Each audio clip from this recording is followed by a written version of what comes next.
Welcome to Conversations with Cubit. Thank you for joining me tonight, and thanks for supporting these weekly conversations. Listen. We have a great conversation for you this evening. And maybe, just maybe, it's your first time joining the conversation. And if that's the case, welcome to the family. Yes, we consider you family. My team and I are excited you found your way here. By the way, we love getting all of those encouraging words in my inbox, in my DMs. So keep those coming. They mean a lot to me, my team, and even the guests who join me week after week. Be sure to check out some of the past conversations by heading over to my YouTube channel. Just look up Conversations with Cubit. And once you get there, please subscribe. Just, you know how to hit that little notification button. And please, after that, all you have to do is browse all of our past conversations. You will not be disappointed. Some good stuff there. But right now, I need you to do me a really big favor. I need you to share tonight's conversation. There is some fascinating work being done here in this city and state in the area of criminal justice, child welfare, and equality. And tonight, you get to meet one of the people behind some of that good work. So please don't keep this conversation to yourself. Share it with your community. So hit that share button right now. Start a watch party. Do it. I'm waiting. Okay, let me give a special shout out to my friends Richard and Amy James for giving these weekly conversations at home out at Green Pasture Studios in far northeast Oklahoma City, out there in Spencer, Oklahoma. Green Pasture Studios, they are a movie making business. They do all things movie, full-fledged movie productions, commercials, and they even have a film training academy. They actually teach people of all ages how to work in the movie industry. It's really cool stuff going on out there, so please look them up online. But tonight, as you can see, we are not in the studio. We have taken the show on the road.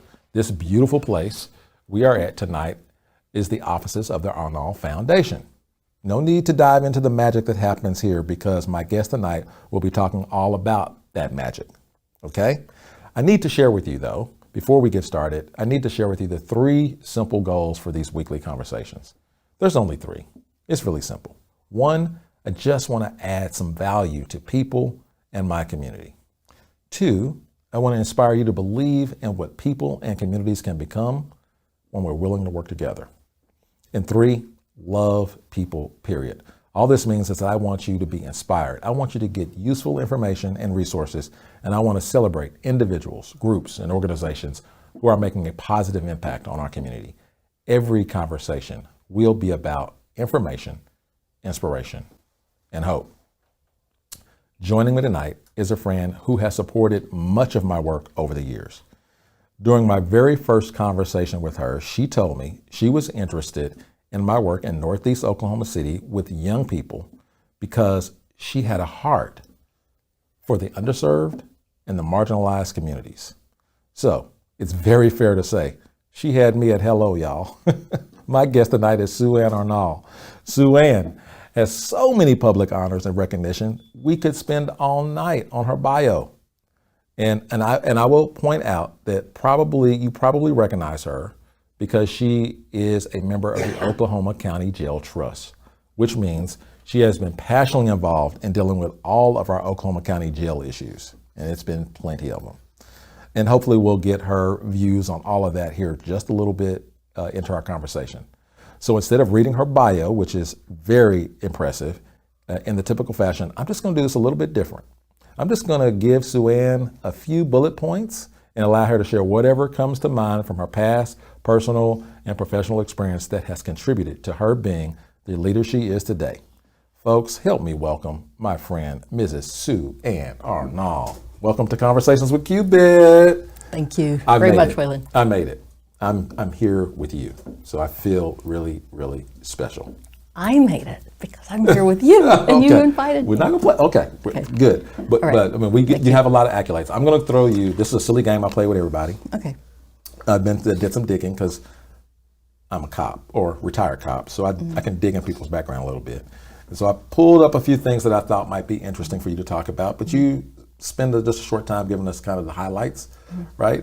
Podo, Oklahoma, growing up in a small town in the 60s and 70s. Podo, not Pluto, as my daughters thought I was from. They thought I was from Pluto. They never understood the Podo part. Yeah. Grew up in the 60s. It was a very different time than now, obviously. There was a lot of hope in there back then. There was a lot of prejudice, but there was a lot of hope. There was the Black Power movement. There were African Americans expressing themselves in ways that they'd never been able to before, wearing their hair like it was meant to be, dressing like they wanted, not trying to look like me or not trying to look like all the white people who are running the town. Right. Small town. Small town. But there was a lot of prejudice too. Yeah. Extreme prejudice. LaFleur County NAACP, there's an interesting story with you and the NAACP in that county. Just my observation. My best friend growing up had incredible parents. They were the professionals in town. The mom had her master's in education. Father was a veterinarian. They were the highest educated couple in all of Poteau. They were all also African American. But they were the leaders in the community. And they spread their hospitality to everyone in LaFleur County. And they formed the NAACP chapter in Oklahoma County. Or not Oklahoma County, I'm sorry, in LaFleur County. And it was in Spiro.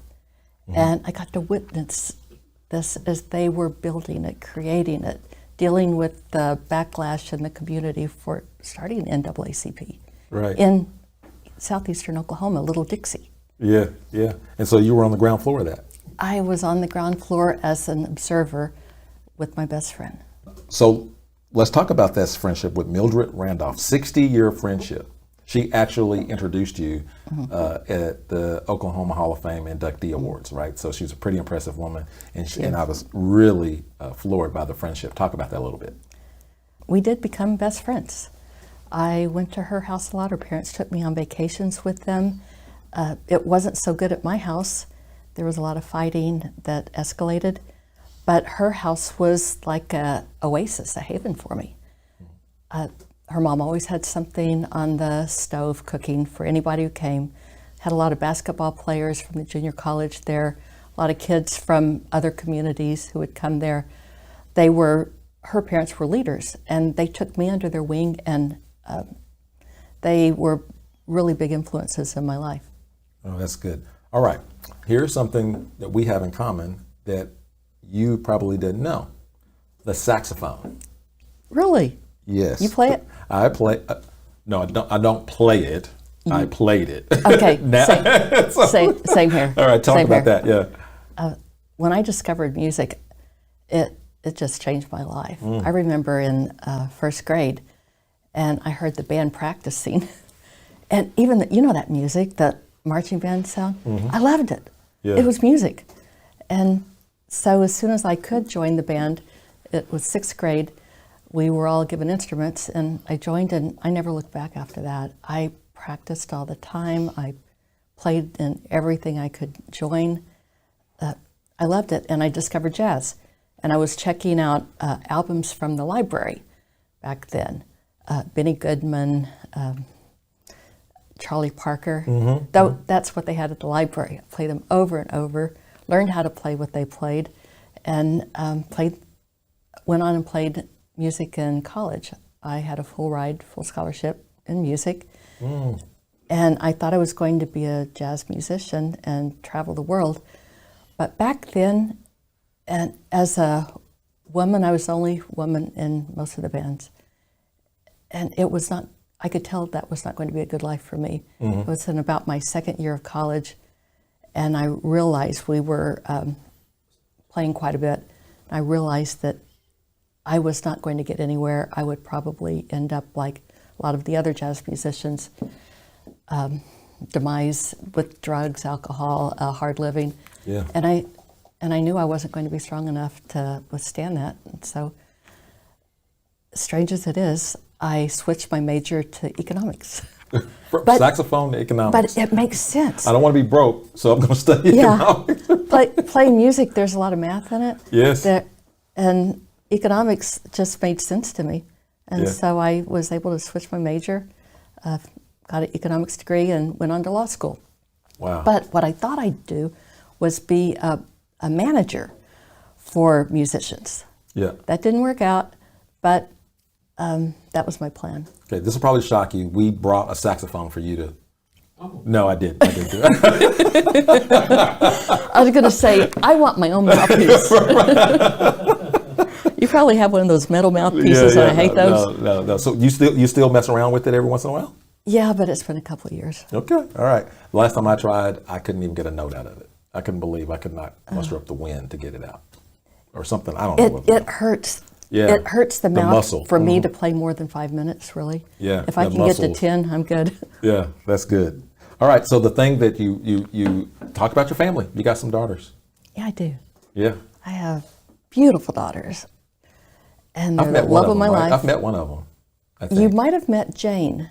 Yeah. She actually moved back to Oklahoma City and gave me a grandbaby, grandson. Okay. Grandson. Yeah. Yeah. I don't think that's what she was trying to do when she had him, to give me a grandson, but that was a nice consequence. That's good. So you get to spoil. I know what that feels like. So my grandson is here. I know what it feels like. He doesn't know it, but he can probably get just about anything he wants from me. Yeah, I think that's going to happen. Let's not let him watch this. All right. Okay. I want to dive in to some of your work and stuff. What's interesting is congratulations first, by the way, for being one of the 2022 inductees into the Oklahoma Hall of Fame. Oh, congratulations on that. Thank you. But I know, after watching that for a few years, that it's just not one thing that gets you recognized at that honor, right? It's a body of work that gets you recognized for that. And you started much of this social interest work after your corporate career. Talk about what made you make the switch from corporate America to the social impact stuff that you do right now. Well, you know how life happens. Life happened. Okay. And I was no longer in the corporate arena. Loved it. It was a great life. In some ways, it was fun. I was in commodities trading and thoroughly enjoyed it. And what I liked about it was that nobody could tell that I was short or tall, black or white, woman, man. It was just pure objective measurement on whether I did well or not. And so I did. Right. But I loved not having to please anyone in order to do well. Yeah. And so it worked. But when that was over, it was over. And I remembered some promises I'd made to my friends back in Poto a long time ago that I had kept in mind, but had just never had the opportunity, the wherewithal, the way to fulfill those. And so 2015, I had it all. I had the opportunity, I had the time, and so I took some time and went around the community, looking at needs, trying to figure out what I was going to be impactful in, what I would understand. I looked at quite a few different things, but I kept going back to the time when I'd worked as a public defender, and I really understood it, and I understood it in a way that I didn't understand other things like autism and how to help kids with autism. But I understood the criminal justice system, or thought I did, from 50 years ago, 40 years ago. And when I started going to court hearings, Judge Trong took me under her wing and took me wherever she could, had me go to hearings, go to criminal justice meetings, and it was totally different. It's so different now than it was 50 years ago. People, everything's criminalized, everything. 700 and something felony crimes in Oklahoma. Somebody told me that everybody here commits 3 felonies a day. I believe it. I had thought, well, even anybody could commit a felony. It's a felony, for example, to pick up a dog and not tell the county sheriff within 3 days to pick up a dog on the road. So you see a dog and he's wandering around, he's going to get hit. You pick him up, can't find his owner. If you don't report to the county sheriff, it is still a felony. Wow. Even I didn't even know that. I didn't even Well, know that. Yeah. another one, I do like to point out, adultery is a felony. Who enforces that? Nobody enforces that. Right. I'd much rather they enforce that one, though. But still, and if you know my background, you know why.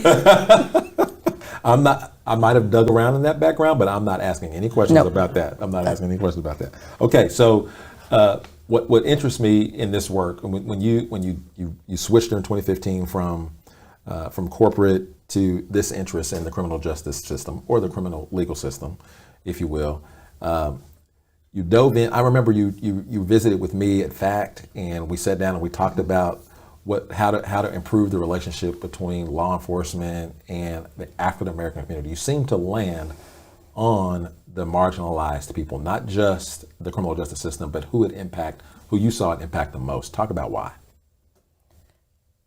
It's not fair. It's just flat not fair. I don't see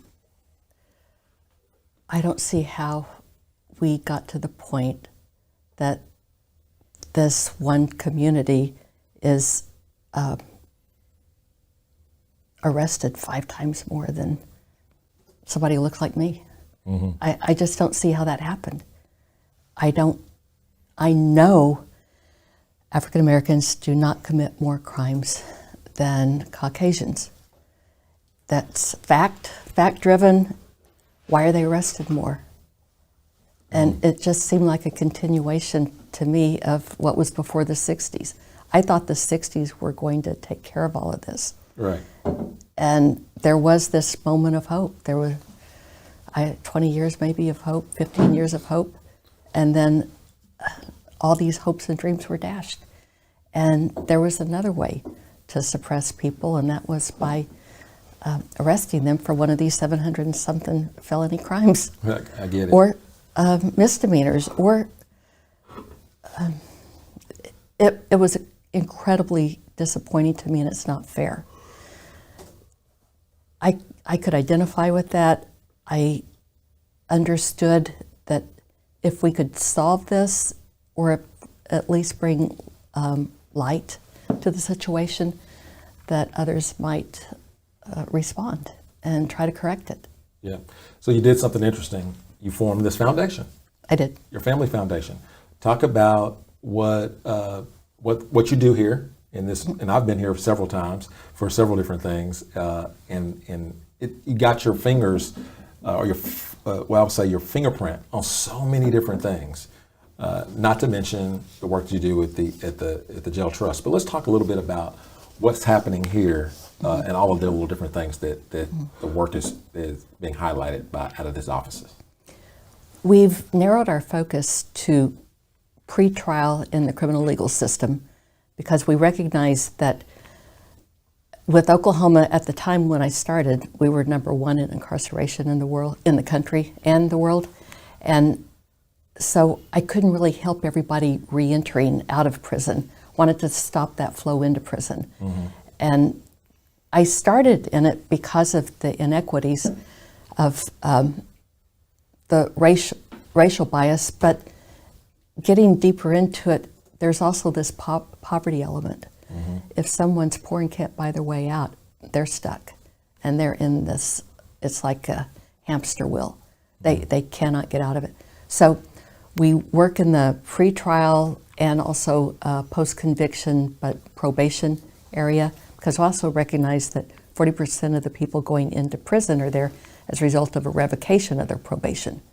In most of the rest of the country, it's revocation of parole also, but because we have such incredibly long prison terms, and our probation and parole systems, they're broke. They're just flat broke. Right. So people in prison elect to stay in prison a little bit longer so that when they get out, they don't have to be on parole. But anyway, we work on the probation component, trying to help people become compliant so that their probation's not revoked. And the and the idea here is a lot of people, there's some barriers to becoming compliant. Like most people assume they're not doing it because they just don't want to do it. But you find out that sometimes they want to do it, but they're not capable of doing it because of other systematic challenges. And you're helping them with that. Exactly. Of that 40% who go into prison, half of those, it's just a technical violation. We helped one person who was about to get his probation revoked because he hadn't paid the DA fee. That was it. It was like $30, $60. He hadn't paid it. They're going to revoke it. Another time, somebody wasn't able to get into his a program that he had been required to. Well, he couldn't afford, he had gone, but they rejected him because he didn't have the $25 to get into the class. It's on and on. Or someone can't, they're not passing their urine analysis, their urine test to see if they're off drugs, even if the crime that they've been convicted of had nothing to do with drugs. Right. Yeah. And they're just a social drinker or social drug user. I don't see where that's criminal.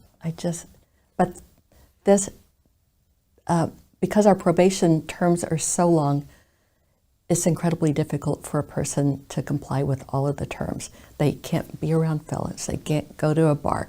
It's just on. And then they have all of these terms and conditions. They can't get out of the county without notifying someone. They have to be in their house by a certain time. What if they work? What if they're a chef? What if they're in the culinary system? There's so many things, so many barriers. So you have a team here that's diving into all of those barriers and trying to eliminate them, or not trying to make them go away, but trying to help them comply with those barriers, even though you don't agree with them. Offside of AFF, we're trying to make them go away too. Right. But in AFF, because we're a 501c3, we just work with within the system. Yeah, that's good. Is this the diversion hub? A lot of the diversion hub stuff that we're talking about, or is this in assistance with the diversion hub? It's with the diversion hub too. Yeah. Well, and here was another interesting thing that I think we highlight, and there's so much more that we could talk about the foundation here too, but part of the foundation in 2020 during the George Floyd incident, thereafter, so many people were inspired, motivated. They wanted to do all kinds of things to address racial inequities. Lots of groups, lots of businesses, hashtags, buy black, do all this kind of stuff. You and the foundation decided to do something different. You created the Black Justice Fund. Talk about this Black Justice Fund. We decided to go to the community and ask what was needed. Went to Northeast OKC, and what do you need?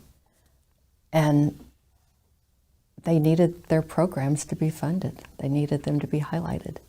And so we created this fund. We put money in it and raised money from other foundations, organizations, and then opened it up for applications. And the organizations had to be over 50% Black-led. And the goal, we didn't raise as much money as we wanted.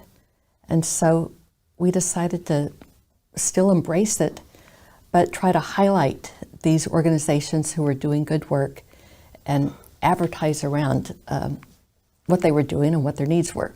We had all these applications in. We discovered so many organizations that I had no clue about. And most of the philanthropic community had no idea about. But through the applications and then through the just the process of determining who would win an award, their work was it was highlighted extremely. Yeah. What has been the impact so far? Because that's about 3 years ago going. These organizations now are being funded by Inasmuch, United Way. United Way took the list that we had of everyone who had applied, even the ones who had not been given the funds, and they started combing through them and looking at them to try to bring them on and try to help them. Center for Nonprofits, Gaylord Foundation, the Hobby Lot Flourish, other groups started. They learned about these organizations. They started funding them, and so it's partly mission accomplished. Yeah. So I want to kind of skip ahead a little bit because that's great work, and is the Justice Fund going to continue? Like, is it the Black Justice Fund going to continue? Is that something people can still be looking out for to apply? We haven't done it again. It was a whole lot of work. Yeah. And I did not have the staff to do it again, but they've been talking about it. If we could just staff up, or we might have to outsource it. But that was during COVID quarantine and everybody was working from home. And so there was the ability to do that since there wasn't quite so much direct service providing from here.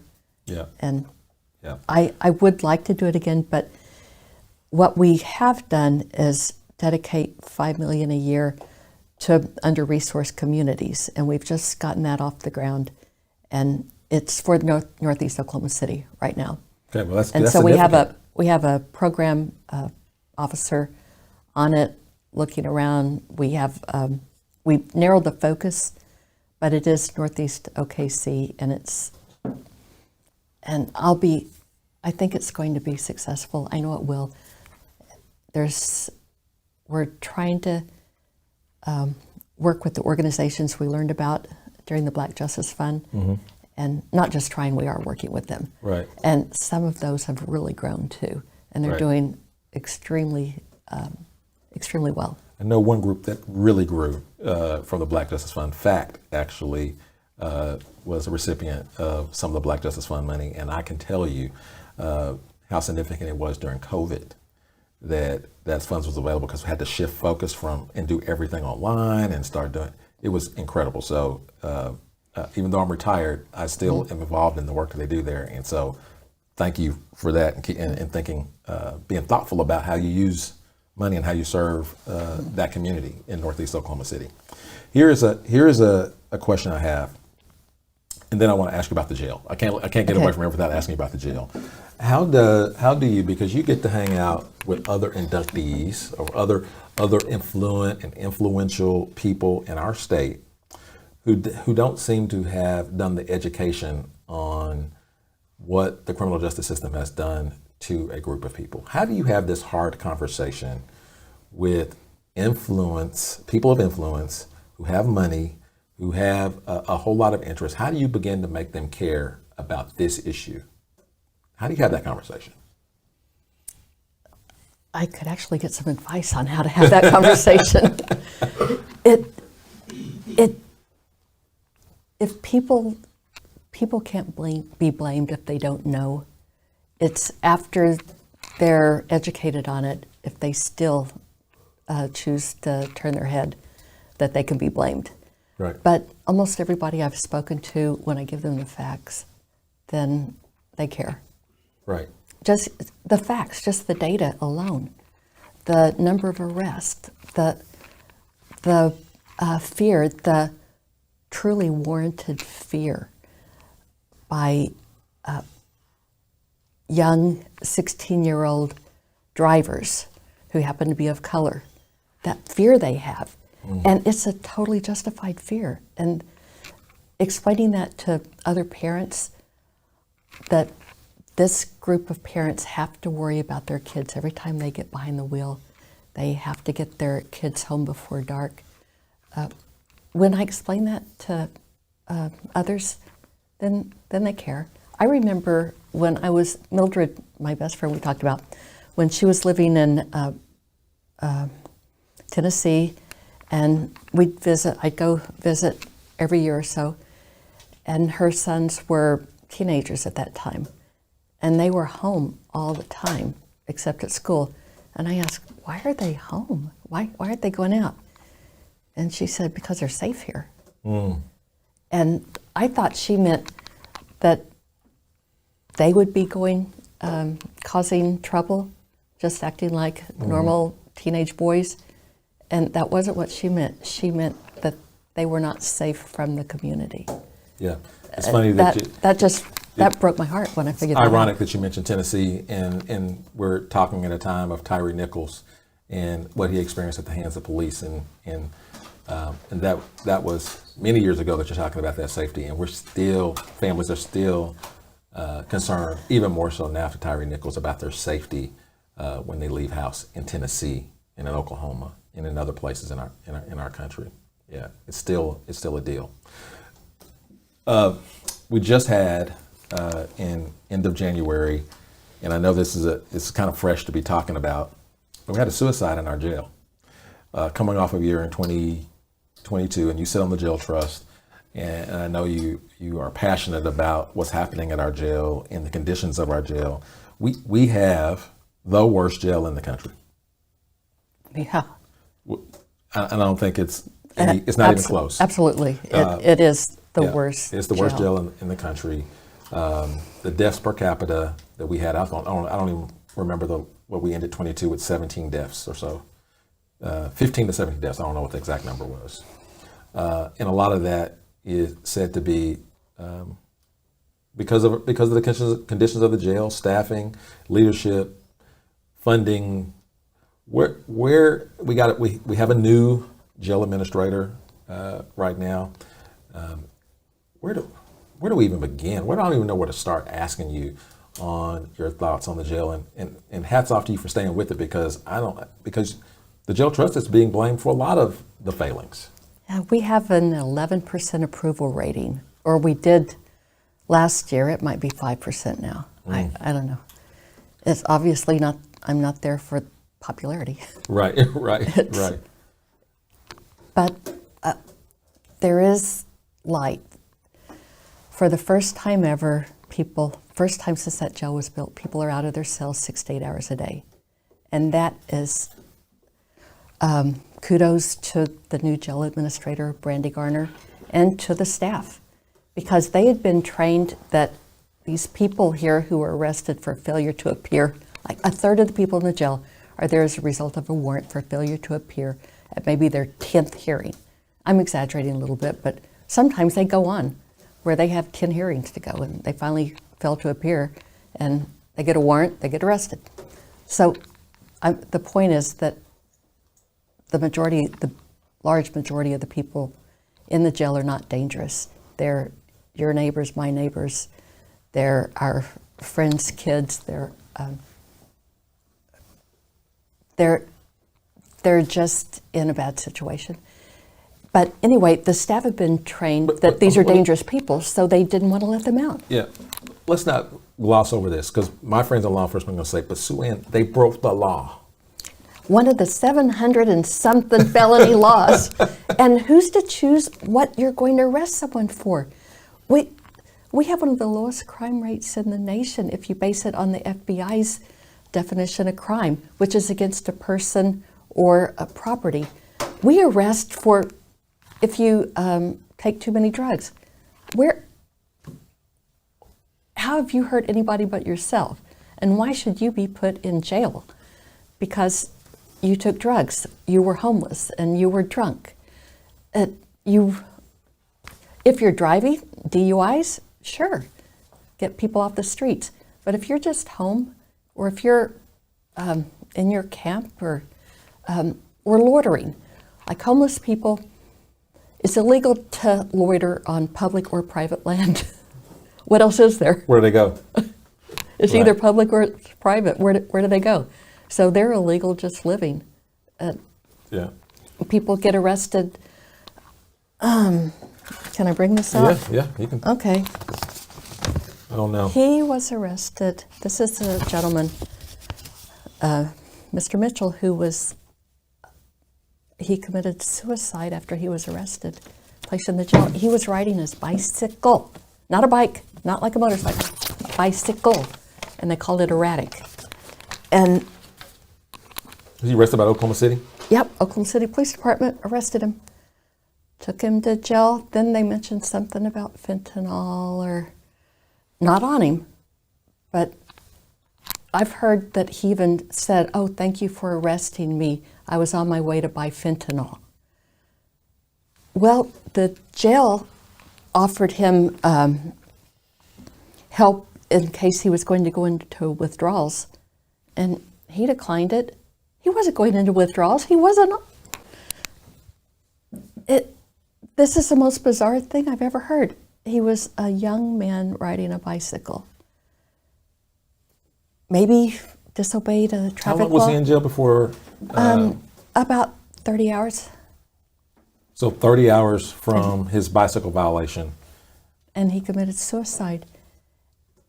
And I can only suspect that he talked to other people there who had been there on $500 or $1,000 bonds, and they were there for 3 months, 4 months, and he had no hope. I mean, when you're not treated fairly, you have no hope.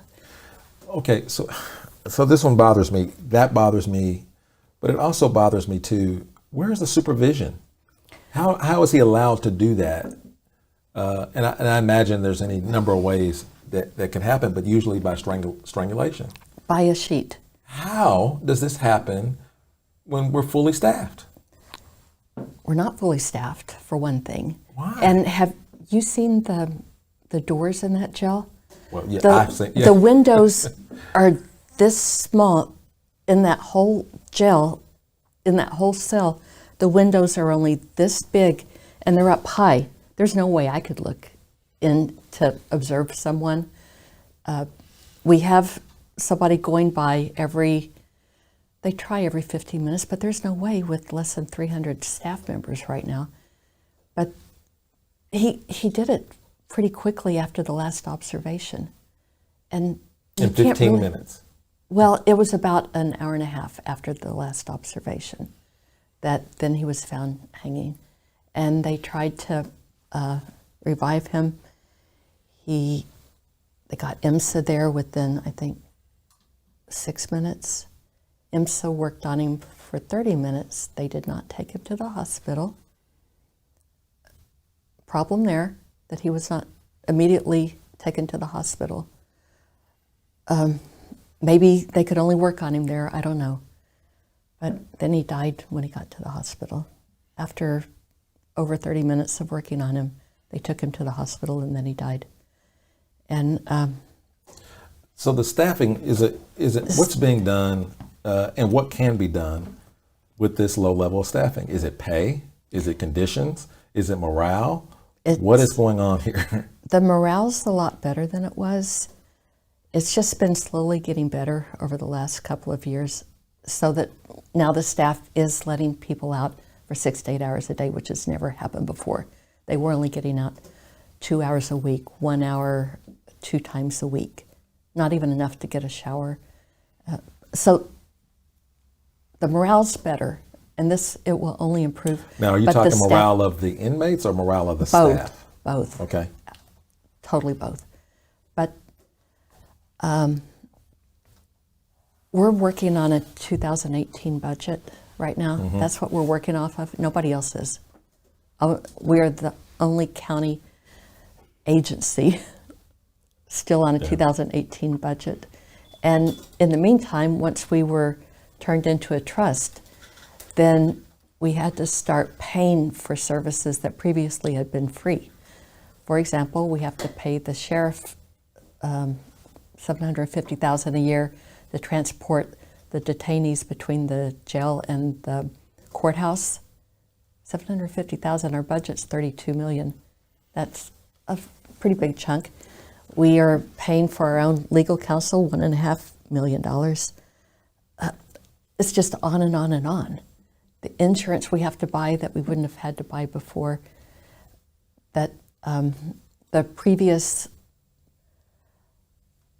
I don't even know how to say this, but the previous DA made all these requirements that whether it's really necessary or not, I don't know. Right. But anyway, off a 2018 budget, we're having to pay for all of these services that were not having to come out of the jail budget in the past. And now they are. So convince me. Make me feel a little bit more confident. We voted for a new jail. Mm-hmm. We need a new jail. It's apparent. But give me a little bit of confidence that what you just described doesn't follow us to the new jail. Because budget issues,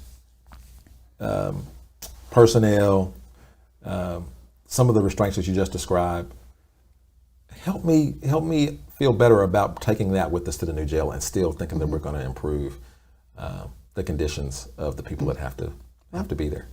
The maintenance alone on the existing jail is exorbitant. Just the maintenance. Elevators don't work. It takes more staff when you're in this high-rise tower just to take somebody to medical. They have to go in the elevator. It takes so many staff members, officers, to accompany them, because unlike the Tulsa County Jail, they can't just be given a slip and told to go down the hall and go to that program or go to the medical facility or wherever they're going, or for food even. It all takes so much more staff with this facility. In a new facility that's modern, that's built with everything that we know now is necessary for a person to thrive, it will be easier. It will take less staff. There won't be the maintenance issues. There won't be the elevator issues. And with this new DA, we're going to have fewer people in jail. In fact, we worked so hard, everyone worked hard to get just medical ORs. You want to know why so many people died? We couldn't get them out of the jail.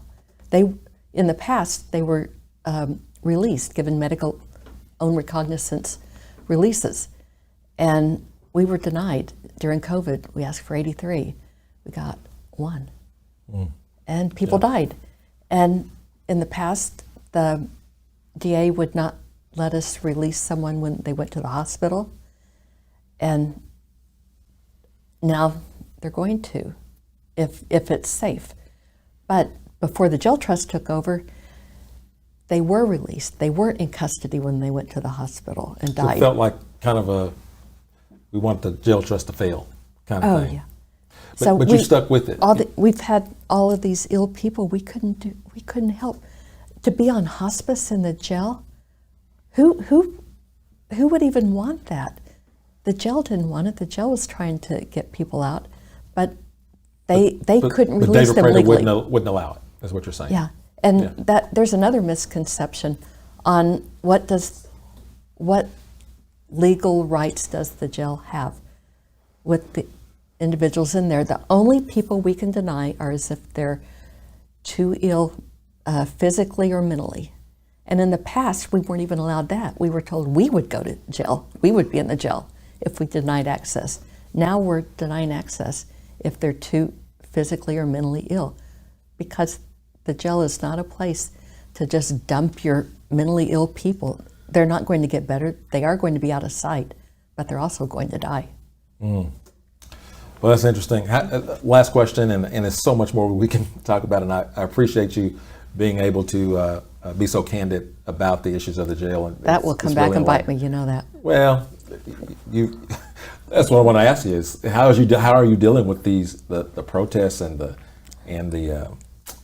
sentiment? It seems like everybody's mad at not just the jail trust, but individuals that serve on the jail trust. How have you been personally handling that? I've listened to them, and I've gotten a lot of good information that way, and help. Most of the people who are protesting have a right to do that. Well, they all have a right to, but most of them have good points. Mm-hmm. And so I've tried to incorporate them, and when they ask us to release people, we just can't. Mm-hmm. That's why I'd like for the protesters to understand what the jail trust can do and can't do, and what the administrators and the staff can do and can't do. And we can't just release people. And we can't just deny them. Even this young man, we couldn't deny access.